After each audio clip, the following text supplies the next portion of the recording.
இன்றைய அன்றாட மன்னாவில் ஜெயம் கொடுக்கிறவர் பகுதி ஒன்றை பார்ப்போம். யார் ஜெயம் கொடுக்கிறவர்? என் ஆண்டவர் ஜெய கிறிஸ்து யுத்தத்தில் பராக்கியமுள்ள கர்த்தர். அவர் என்னை வெற்றி சிறக்க பண்ணுவார். அவர் இஸ்ரவேலின் ஜெயபலமானவர்.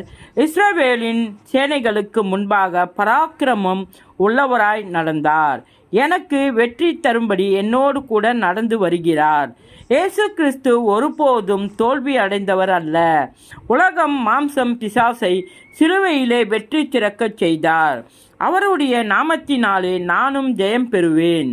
கிறிஸ்துவுக்குள் எப்பொழுதும் என்னை வெற்றி சிறக்க பண்ணி எல்லா இடங்களிலும் என்னை கொண்டு அவரை அறிகிற அறிவின் வாசனையை வெளிப்படுத்துகிற தேவனுக்கு ஸ்தோத்திரம். 2 கொரிந்தியர் 2வது அதிகாரம் 14வது வசனம். என்னுடைய கர்த்தராகிய இயேசு கிறிஸ்துவினாலே எனக்கு ஜெயம் கொடுக்கிற தேவனுக்கு ஸ்தோத்திரம். 1 கொரிந்தியர் 15வது அதிகாரம் 57வது வசனம்.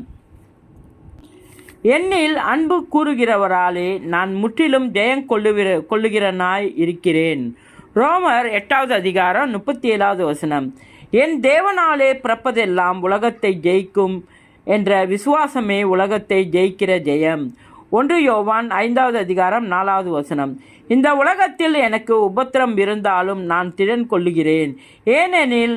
ஏனென்றால் இயேசு கிறிஸ்து உலகத்தை ஜெயித்திருக்கிறார். யோவான் 16வது அதிகாரம் 33வது வசனம்.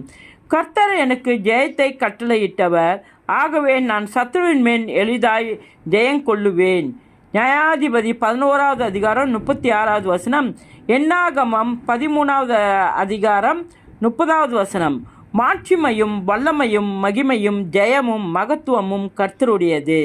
நான் அவருடைய பிள்ளையாயிருந்து அவர் ஜெயத்தை சுதந்தரித்து கொள்ளுகிறேன். 1 நாளாகமம் 29வது வசனம் 29வது அதிகாரம் 11வது வசனம். இயேசுவின் நாமத்தில்.